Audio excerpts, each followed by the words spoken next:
So ngayon guys, sarap magmami guys. Tara, samahan nyo ako magmami tayo rito. Dito lang to sa Caloocan. Kayo puro kay Diwata, pupunta Diwata, ang haba ng pila. Dito walang pila guys. Yan oh, walang pila pero masarap. Na nga guys, samahan nyo ako. Nandito lang to sa tapat ng Data Mix guys. Yung mami na to, walang pila guys. So yun na guys, samahan nyo ako kumain dito. Dito lang to sa Caloocan sa Maytin Avenue. Data Mix, tapat nito. Data Mix College guys, tapat lang to guys. So tara, let's see yan guys, yung laman at saka yung kanin.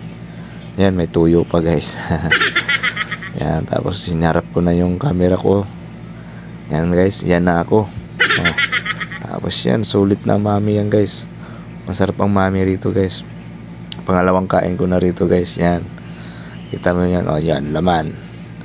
Yan, gulay. Oh, tapos yung kanin ko guys, diba? Ganun lang guys. Oh, hinarap ko na naman ulit yung camera guys. Tapos yan, it's G, kain unang subo guys. Kita nyo naman yan, sarap na sarap ako. At yan, nagsabaw pa guys. So, pangalawang subo. Yan, pangatlong subo guys. Suabe. Pasensya na guys sa ano guys, sa yung araw guys. Tanghaling tapat ako kumain dyan. Wow.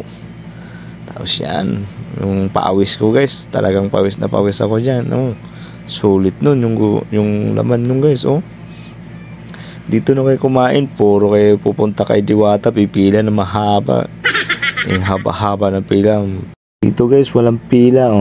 Oh, walang pila kasi hindi pa sikat. Ngayon, pag pumunta kayo dito, sikat na to. And dito walang pila guys. Oh, sulit lang, 60 pesos. Oh, wala lang drinks. Siyempre, bumili ka ng drinks. Ayan, may kanin tayo. Oh, sarap na sarap ako dyan. Kaya pa inantayin nyo. Wala, para magpa-aris tayo rito. Sa tapat lang to ng Data Mix sa Maytin Avenue guys. Ayan oh. Oh, sakit sa mata yung araw guys. Pasyensya na kayo ha. Oh, diba? Oh, punas pa sa pawis. Ano boy? Anghang boy? Pak, subo na boy.